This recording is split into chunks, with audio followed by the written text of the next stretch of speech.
IKP వివోఏలు చేపట్టిన నిరవధిక సమ్మెకు బీఆర్ఎస్ నాయకులు సంఘీభావం తెలిపారు. గత 11 రోజులుగా మండుటెండలో వివోఏలు సమ్మె చేస్తున్నప్పటికీ ప్రభుత్వం స్పందించకపోవడం సిగ్గుచేటని మాజీ మంత్రి జోగు రామన్న, ఎమ్మెల్యే అనిల్ జాదవ్ విమర్శించారు. ప్రభుత్వం ఇచ్చిన హామీలను అమలు చేయకుండా నిరంకుశ వైఖరి అవలంబిస్తుందని అన్నారు. గత బీఆర్ఎస్ ప్రభుత్వ కాలంలో వివోఏల సేవలను గుర్తించి 3,000 రూపాయల వేతనాన్ని 5,000 రూపాయలకు పెంచినట్లు గుర్తు చేశారు. ప్రస్తుతం కేంద్ర రాష్ట్ర ప్రభుత్వాలు వివోఏ వ్యవస్థను బలహీనపరిచేలా వ్యవహరిస్తున్నాయని ఆరోపించారు. వివోఏల సమస్యల పరిష్కారం అయ్యే వరకు బీఆర్ఎస్ పార్టీ వారి పోరాటానికి అండగా ఉంటుందని తెలిపారు.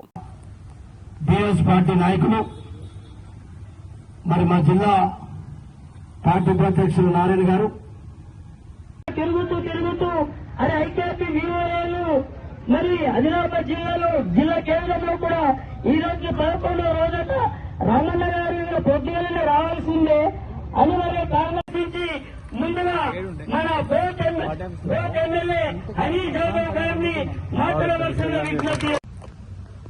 ఇక ఒక పక్క చెప్తా ఉంటే రాష్ట్రంలో పరిస్థితి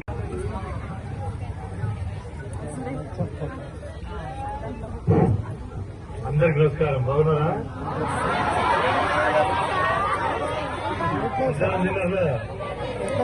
మధ్యాహ్నం తిన్నారు కదా?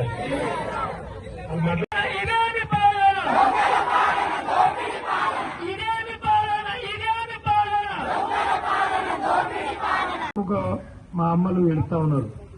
మా పంటలు కొట్టలేరు ఈ ప్రభుత్వం, మమ్మల్ని బతకరిస్తలేరు. కేసీఆర్ సార్ ముఖ్యమంత్రి ఉన్నప్పుడు ఊరికొచ్చి అన్నటువంటి జోగు రమణ సాబ్ గారు, అదేవిధంగా చాలా మంది మా సర్పంచ్లు జల్దీ చేసుకోవాలా, 2 సంవత్సరాలు అయిపోయింది, ఇంకా 2.5 సంవత్సరాలు ఉంది. ఎట్లా చేసుకోవాలనే పరిసరాల్లో వాళ్ళు ఉన్నారు తప్ప మిమ్ములను గాని ఇంకా రైతులను మంత్రివర్యులు జోగు రామన్న గారు అందరి ఒకే రకంగా ఒకే విధంగా ఏ పార్టీలో ఉన్నా అన్నయ్యకి పలానా సమస్య ఉన్నదంటే అదే అప్పుడే వెంటనే ఆఫీసర్కు ఫోన్ చేసి సమస్యను తెలుసుకొని సమస్య పరిష్కారం అయ్యేలా చూసే విధంగా ఆయన మనస్తత్వం కాబట్టి ఆయన ఇప్పుడు మన ఐకేపీ వివోఏని ఉద్దేశించి మాట్లాడవలసిందిగా మేము విజ్ఞప్తి చేస్తున్నాం. అందరికీ మన ఇప్పుడే మాజీ మంత్రి జోగు రామన్న గారు బోట్ ఎమ్మెల్యే అనిల్ జాదవ్ గారు రావడం జరిగింది. 11 రోజుల నుంచి వాళ్ళు బిజీ షెడ్యూల్ 2వ రోజు 3వ రోజు వచ్చి ఉంటారు. అప్పుడు కూడా తప్పకుండా వస్తాం. బీఆర్ఎస్ పార్టీ పక్షాన మా డిమాండ్ కాదు, వాళ్ళు ఇచ్చిన మాట నిలబెట్టుకోమని చెప్పి మీరు చేస్తున్నారు. మేము వస్తామని చెప్పినాం.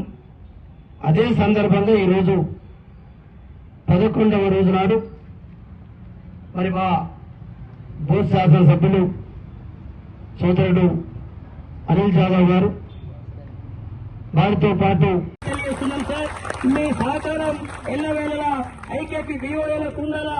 ఐకేపీ ఎమ్మెల్యే గారికి, వారికి వచ్చినటువంటి జిల్లా ఉపాధ్యక్షులు ఇద్దరే నారాయణ గారికి, వారి బృందానికి మీకు స్వాగతం సుస్వాగతం సార్. ఐకేపీ వివోఏ ఐక్యత, ఐకేపీ వివోఏ ఐక్యత, ఐకేపీ వివోఏ ఐక్యత. మంత్రివర్యులు హైదరాబాద్ వెళ్లి మన యొక్క రాష్ట్ర అధికారులతో మాట్లాడతామనుకోమని మరొక్కసారి ధన్యవాదాలు తెలియజేస్తున్నాం. మిత్రులారా, మనకి ఇంత గట్టి ధైర్యం ఇచ్చినటువంటి బీఆర్ఎస్ పార్టీ వాళ్లకు మనము అధైర్యపడకుండా మన సమస్యలు పరిష్కారం అయ్యేంత వరకు ప్రతి ఒక్క వర్గాలు ఆఖరికి ఇప్పుడేమి అన్న చెప్పినట్టు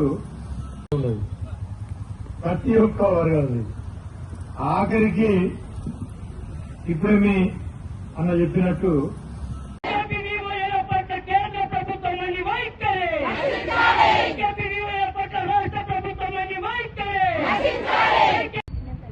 అప్పుడు సపోర్ట్లు పెట్టాను. నిజంగా మోసపోయినాం. ఇప్పుడు ఎమ్మెల్యే గారు చెప్పినట్టు మీరు ఒక్కలే కాదు 420 హామీలు 420 హామీలు ఇచ్చింది. 6 గ్యారంటీల పేరుతోటి 13 పథకాలు వాళ్ళు మోసం, 420 హామీలు మోసం. దాంట్లో మీరున్నారు, అందరం ఉన్నాం. అందుకొరకే ఖచ్చితంగా రేపు మా ఎమ్మెల్యే గారు అసెంబ్లీ సమావేశాలలో ఖచ్చితంగా మరి సీతక్క గారు ఆ క్యాసెట్ ఇంటెంట్ వినిపిస్తామని చెప్పి నీకేమైనా నిజంగానే మరి ఐకేపీలో పనిచేసేటువంటి వివోఏలతోటే మహిళా సాధికారతో పాటు మహిళా సమైక్యలు కూడా బాగుపడతాయి, ఆర్థికంగా వాళ్ళు స్వావలంబన పొందుతారు, దాంట్లో వీళ్ళే భాగస్వాములు, వీళ్ళే బలోపేతం చేస్తారు అని ఏదైతే మాట్లాడినో మరి ఇలా మీరే స్వయాన మంత్రి అయిన ఆనాడు ఆమె మాటలు మాట్లాడినటువంటి ప్రకారంగా మీ అదృష్టం ఆమె మంత్రి కూడా అయింది. మనం కూడా 2.5 సంవత్సరాలు మీరు కూడా ఒప్పు పట్టింది. ఇలా డిమాండ్ చేసేది కాదు. స్వయంగా సీతక్క గారు మీరు మాట్లాడినటువంటియే మాకు ఇలా కావాలని చెప్పి ఆదిలాబాద్ కలెక్టరేట్ ముందర 47-48 డిగ్రీల సెంటిగ్రేడ్ ఎండ ఉన్నప్పటికీ కూడా అది టెంట్కు పర్మిషన్ లేకుండా ఇంత చెత్త గవర్నమెంట్, ఇంత మూర్ఖత్వపు గవర్నమెంట్, ఇంత చండాలమైన గవర్నమెంట్ కనీసం గొంతెత్తి మీరిచ్చిన మాటలు మీరిచ్చే అమలు చేయమని చెప్పి అడుగుతామంటే కనీసం టెంట్ వేసుకొని ఇస్తున్నారు. ఇది ప్రజాస్వామ్యమా? ఇది అప్రజాస్వామికంగా ఈరోజు ఈ ప్రభుత్వం ఆర్టీసీలో కూడా మనం టెంట్ వేయకుండా టెంట్ వీకుడు మేము వేయచ్చు. ఇప్పటిదాకా ఇక్కడ జరగలే. ఇక రేవంత్ రెడ్డి పెద్ద పెద్ద గొప్పలు మాట్లాడతారు. ఆనాడు ఇందిరా పార్క్ దగ్గర కేసీఆర్ గారు ధర్నా చౌకులు ఎత్తేసిందని చెప్పి నువ్వు ఇలా ఎక్కడ చౌకులలో ధర్నా చేసుకుంటారు, కానీ టెంట్ వేయిస్తలేవు. ఇప్పటికైనా మా బీఆర్ఎస్ పార్టీ నుంచి ఒకటే డిమాండ్ చేస్తుంది. మా డిమాండ్ కాదు ఇది. మీరు ఎన్నికల్లో ఇచ్చినటువంటి ఐకేపీ యొక్క వివోఏలకు కావాల్సినటువంటి ఇప్పుడైనా సీతక్క మాట్లాడిన మాటలు ఉద్యోగ భద్రతను, బీమాను, కనీస గౌరవ వేతనం 26,000 ఇస్తేనే బాగుంటుందని చెప్పినారు. మేము కూడా ఇక్కడ గద అడుగుతున్నాం. మేమేం కొంతమ్మ కోరికలు కోరతలేం, 20 అడుగుతున్న బుద్ధిమంతులు మీరు. అది ఇప్పుడు అన్నదా బోట్ ఎమ్మెల్యే సార్, ఆదిలాబాద్ చాలా అమాయకులు, ఆదిలాబాద్ జిల్లాలో చాలా అమాయకులు. నువ్వు 26 అన్న సీతక్క మావులు 20 అడుగుతున్నాను. ఆ 20 అన్న కనీసం నువ్వు ఇచ్చిన మాటకు ఇంకా కిందనే ఉన్నారు మా ఊళ్ళు. కానీ మేము టీఆర్ఎస్ పార్టీ డిమాండ్ చేస్తున్నాం, నువ్వు ఇచ్చిన మాటనే చేయవలసి వస్తుంది. ఖచ్చితంగా చేసేంత వరకు కూడా టీఆర్ఎస్ పార్టీ పోరాటం చేస్తుంది. అసెంబ్లీలో మాట్లాడతాం, బయట మాట్లాడతాం. రేపు ఏమైనా అవకాశం ఉంటే ఇలా కలెక్టర్ గారితో, ఎస్పీ గారితో కూడా, ఎమ్మెల్యే గారితో మాట్లాడతాం. ఏం తయారీస్తారా ఏం లేదా? ఏం తెలియకపోతే జోగురామ అన్ని చాలా వచ్చే టెంట వేపించి కూర్చుంటాం. ఇది కూడా చాలా ముఖ్యం. ఇది పద్ధతి కాదు. ఇది ప్రజాస్వామ్యం అనాల్సింది. ప్రజాస్వామ్యంలో ప్రతి పౌరునికి తన హక్కులను, తన డిమాండ్లను, తన కోరికలను ఇటువంటి హామీలను చేయకపోతే అడిగేటటువంటి హక్కు ఈ భారతదేశం ప్రతి పౌరునికి ఉంది. మరి ఇక్కడ ఒక కొత్త కనబడుతూ ఉంది. అందుకొరకే ఇటు కాంగ్రెస్ పార్టీ ప్రభుత్వం, అటు బీజేపీ, భారతీయ జనతా పార్టీ ప్రభుత్వం ఆనాడు మీకు తెలుసు, ఇద్దరు కలిసి మాట ఇచ్చి అనేక కార్యక్రమాలు ఇప్పుడు ఎదుర్కొంటున్న దేశంలో.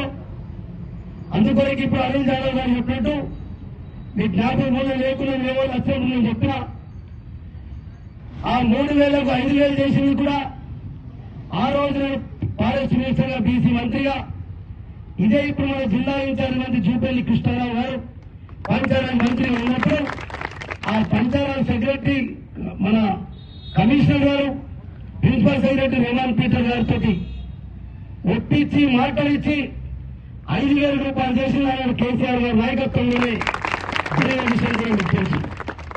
ఆ రోజు నుంచి ఈ రోజు వరకు ఏమీ లేదు. 100% మరి ఇలా మీరు ఇచ్చినటువంటి మాటలకు మేము గవర్నమెంట్ కూడా ఒకసారి అనిల్ జాదవ్ గారు మేము కూడా వెళ్ళి సీతక్క కలుస్తాం, సీతక్కని డిమాండ్ చేస్తాం, ఇస్తావా ఏం చేస్తావు చెప్పని అడుగుతాం. కాకపోతే ముఖ్యమంత్రి గారి దగ్గరకు పోతాం, డిమాండ్ ఇచ్చింది మీరే, చేసింది మీరే. ఈయన పాపం రోడ్ల మీద ఎండల మీద టెంట్ వేయకుండా కూర్చుంటున్నారు. రేపు వాళ్ళ ప్రాణానికి ఏమన్నా హాని జరిగినా అది ప్రభుత్వమే బాధ్యత వహించమని చెప్పి కూడా మన ప్రభుత్వాన్ని తెలియజేస్తూ మరి ఈరోజు మీకు పూర్తిగా సంఘీభావమే కాదు, మీ డిమాండ్లు ఇందులో చర్చలకు మించి మీ డిమాండ్లు ఒప్పుకునేంత వరకు మీతో పాటు బీఆర్ఎస్ పార్టీ ఆదిలాబాద్ జిల్లా శాఖ ఉంటుంది. ఉద్యోగాలకు సంబంధించి సార్ గత 18 సంవత్సరాలుగా వాళ్ళు ఉద్యోగాలు చేస్తారు సార్. మన గ్రామ మహిళా సంఘాలను బలోపేతం చేయడం కోసము, సమన్వయం చేయడం కోసం. కానీ వాళ్ళకి ఇస్తున్నటువంటి కనీస వేతనం 3,900 మాత్రమే. కాబట్టి పెరుగుతున్నటువంటి నిత్యావసర వస్తువులు, జీవన ప్రమాణాలకు అనుగుణంగా వారు అడుగుతున్నది బీఓఏలు మరి 26,000 రూపాయలు నెలవారీ జీతంగా ఇవ్వాలని, అదేవిధంగా షెర్పు ఉద్యోగులుగా గుర్తించాలని, ఉద్యోగ భద్రత కల్పించాలని కోరుతా ఉన్నారు. మరి గ్రామాలలో మహిళా సంఘాలను బలోపేతం చేస్తూ ఆర్థికంగా, సామాజికంగా మహిళలు ముందుకు రావడం కోసం మరి వివోఏలు మరి ఎంతో కృషి చేస్తున్న సందర్భంగా వారికి ఖచ్చితంగా ప్రభుత్వము ఉద్యోగ భద్రత, అదేవిధంగా మరి జీవిత బీమా, మరి కనీస వేతనాలు పెంచాలని కోరుకుంటా ఉన్నాం సార్. అదేవిధంగా గ్రామ పంచాయతీ ఉద్యోగులు కూడా, ఇది కూడా మా దయన్న రాష్ట్ర మంత్రి వర్యులదే, అవార్డులు అనేకం వస్తున్నాయి, గ్రామాలలో పనిచేస్తున్నారని. కానీ వాళ్ళ కష్టాలు మనం చూడాల్సినటువంటి అవసరం ఉంది సార్. దాదాపుగా నెల రోజుల నుంచి వాళ్ళు ధర్నాలు, దీక్షలు చేస్తున్నారు. వారి సమస్యను చర్చించి వాళ్ళకు న్యాయం చేయాలని ఈ సందర్భంగా కోరుకుంటా ఉన్నాం.